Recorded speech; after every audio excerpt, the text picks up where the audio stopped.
What's up, my niggas? So I want to talk about WrestleMania. Yo, we about to get into the big one, baby. Oh, yeah. So I'll just start with any kind of match, no particular order. I guess I'll just go from the small matches, or the small matches to the big matches, or the big matches to the small matches. No particular fucking order. So let's do this fucking shit. All right, first things first, we got Jacob Fatu versus LA Knight. Now, I want to say for the record, Jacob Fatu is a fucking star, bro. That man is a fucking beast. Like, somebody that big, that's that fast and agile and can move like that. Like, bro, this dude is an incredible athlete. Like, I will give him his flowers any day of the damn week. And even if he doesn't win this match, I mean, hopefully they can give him something in the near future. Because I think, to me, I think he's a megastar. Yada, yada, man. With that being said, let's get into this match. So, I think they're going to have Solo portray Jacob at some point. Whether it's after the match, during the match, whatever. They're definitely going to have Solo betray Jacob. So I think two things could happen in this match.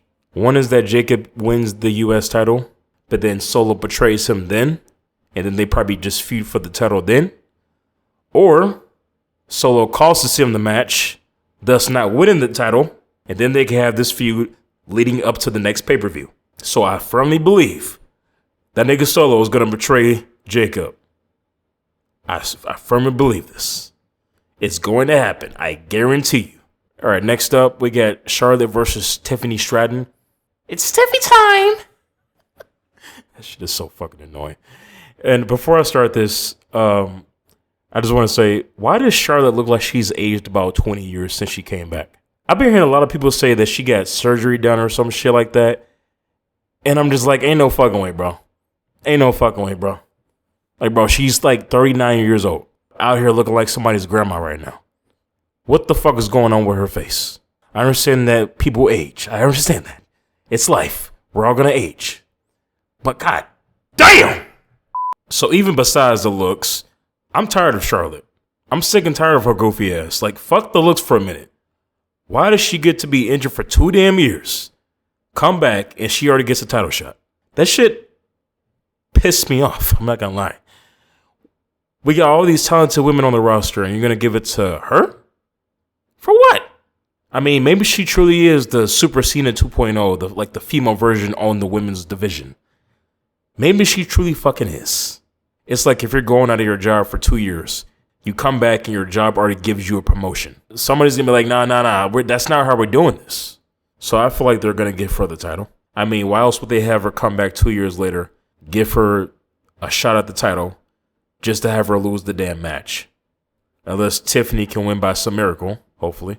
Why the hell are we giving this chick a big opportunity just to make her lose? So yeah, I think she's probably going to win this shit so she can win as many titles as her daddy. Woo, woo. All right, next up we got Logan Paul versus AJ Styles. And for those that keep up with my channel, for those of you that know me the best, probably already know how I feel about Logan Paul. Don't like him, never will like him, inside and outside of the ring, don't care. Don't care about him as a performer, wrestler, none of that shit. I think he's just there just to take up as much screen time as possible so that way he can get his fans, the fans that he does have, to tune in. And hopefully watch him get his ass beat. But nah, I think that AJ is going to put him over. And it'll be very unfortunate. You know, I really don't feel like whether AJ loses or wins the match, it's not really going to do anything for him. So I think he's definitely going to lose this one, put him over. And next up we got Jade Cargill versus Naomi. Now, I think Jade is a bit overrated in my opinion. She's really not that good as a performer in my opinion. She can't talk worth a damn. I mean, to me, she can't really talk worth a damn. I feel like the only thing good about her is her looks, and that's it. I mean, she's built like a fucking Amazon, but to me, she's just not that good. I'm sorry. I'm sorry to those that do like her. She's just really not that good. But I think they're going to do what they got to do to promote her and turn her into a megastar. So I think she's going to win this match. Obviously. Next up, we got Rey Mysterio versus El Grande Americano. Gee, I wonder when they're going to give Chad Gable a match at WrestleMania. Anyway, I got Chad Gable win this match, and he'll probably take off the stupid mask, and he'll let everybody know that, hey, it's me, everybody, it's me, it was me all along type shit. So yeah, I got him winning this match. Next up, Dominic Mysterio versus Finn Balor versus Penta versus Braun Breaker for the IC title. I definitely think Braun is going to lose this match. I don't see him keeping that title because for some reason, I think they're going to save him for later on. And I'll tell you exactly what that is later on in the video. But I think they have something planned for him for like a big event. But I'll get to that one later. But hopefully Dominic Mysterio can win this match. And hopefully they can give him a good run with the belt.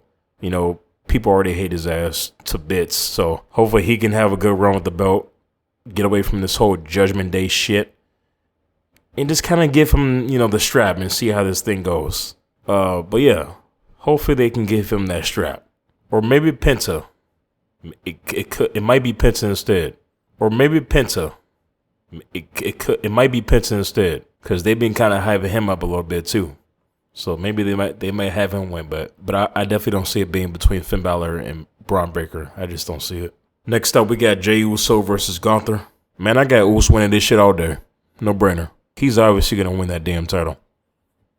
So it's really nothing much else to say after that. Yeet! Next up, we got Drew McIntyre versus Damian Priest. Now, I'm not really a big fan of Priest like that, to be honest with you. I've always thought he was kind of stale, in my opinion. Kind of generic. And they really haven't been giving Drew McIntyre any like big wins like that. They've been having him lose big matches lately. So I don't know. I really want to give this edge to Drew McIntyre. Because I really want him to at least get some wins, you know? Because instead of just having him lose all the damn time, you know? I hope he wins this one. So let's see. All right, next up we got Io Sky versus Rhea Ripley versus Bianca Belair. Now, I don't know if Bianca's a full heel yet. I don't know. I think I guess she's a tweener, I guess. I don't know. But fans have been kind of like booing her a little bit as of late. So I don't know. But I definitely love me some Rhea Ripley for sure. Want to see her win that belt again. And then probably what's going to happen is that Bianca's probably going to go like full heel on her ass and then just like attack her probably after the match or some shit. And then they'll have the feud going towards the next pay-per-view. So hopefully that's what happens. Because they've been treating Io Sky like she's just a damn ghost in the corner or some shit. Like she's not even there. Like she's just irrelevant. That shit is funny. But next up, oh yeah. Now I want to talk about this whole Randy Orton situation. All right, so he doesn't have a match because Kevin Owens is injured. So with Kevin Owens being out, people are saying that, you know, Orton could be going up against Nick Aldis or some shit. But I think that whoever Orton is going to face is going to have a match with, somehow, some way, I'm really thinking that this whole thing with Kevin Owens being injured and shit, it could be a work. It could just be a storyline that they're setting up. Because the whole storyline is that Orton wants his revenge towards Owens. You know, he wants to kick his ass and all this other shit. Just go full Viper mode on his ass. And it probably got Kevin Owens feeling some type of way about that. Like, I don't think I want to get in the ring with that. So he might be a little bit scared. So who knows? But I'm really thinking that whoever Orton has a match with, that Kevin Owens is probably going to come back, interfere, and then cost Orton the match. And that's going to set them up for the next pay-per-view. So I don't know. I mean, the whole Kevin Owens thing, it could be a work. It could be real. Obviously, if it's real, I hope he has a speedy recovery and all that. But I really, really, really hope that this shit is a work. I really hope so. Next up, we got the Tribal Chief, Roman Reigns versus Seth Rollins versus CM Punk. Now, I don't know if you want to call this a triple threat match or if you just want to call this custody of Paul Heyman, because that's what the hell this match is looking like. It's looking like custody of Paul Heyman. Like, I really believe this match, not the match itself, but just the storyline of the match is weird. Like, you got two guys just fighting over one man, and then you got the other guy that just doesn't like both of them. Like, oh no, that's my wise man. Oh no, that's my best friend. You can't have him. That's my best friend. Oh no, you can't have him. That's my wise man. Like what the fuck is that? You're fighting over a goddamn grown ass man, my nigga. That's a weird ass fucking storyline, but okay. Do what you gotta do. To be honest, I think whoever wins this match is gonna get screwed. Like, I think somebody's going to get screwed in this match. Paul Heyman has a history of doing this shit. He's done this shit so many times. And so I'm just thinking in my head, who the hell is he going to screw this time? He already did this to CM Punk back in 2013 for Lesnar. So somebody in this match is going to get screwed.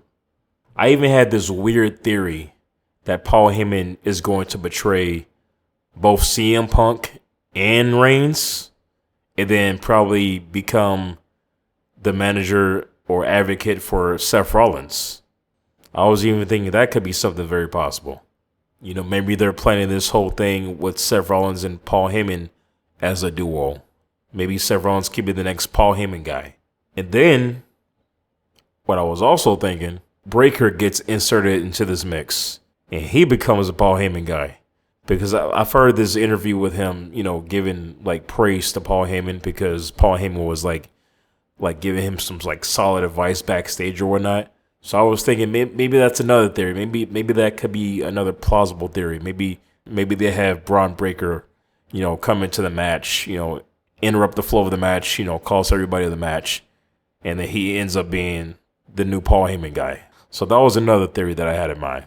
Whoever wins this damn match is gonna get screwed. I just know it. All right, last but not least, John Cena versus Cody Boring Ass Rhodes. Couldn't wait to get to this one. Now, I've already said it a dozen times that I believe Cody Rhodes is boring as hell. And I hope that Cena can take that title off of him. We waited damn near a decade for Cena to turn heel. Why the hell are they just going to waste it by having him lose? Well, first of all, he already won the chamber match. So I'm like, why the hell are they just going to waste all of this shit just to have him lose to Cody Rhodes? Cody Boring Ass Rhodes. Oh, my dad was Dusty Rhodes. My dad was Dusty Rhodes. Oh, did you guys know my dad was Dusty Rhodes? Like, bro, shut up. We get it. Damn. And I've also said that I don't like when they have guys win the title, then they just have the wrestler stay champion for like a whole year until WrestleMania. To me, that's kind of boring. You know? Like, I like to have wrestlers that defend the belt every couple months and they probably lose the belt to somebody else. And then that person can defend their title to somebody else. And then that person can go on and on and on and on. Whatever. I like that concept better. I don't like this new concept where they're just having guys just hold the belt 365 days out of the whole year. And then they just drop it at WrestleMania. Like, that's getting fucking predictable. Let's bring the old style back. And if you do have him retain the belt, have him lose it at the next pay-per-view to somebody else, please. I do expect some people to show up in this match. I do expect some interferences in this match. It could be The Rock, it could be Stone Cold, it could be anybody coming into this match. Just as long as they have Cena win the match, become the champion, and take that damn belt home.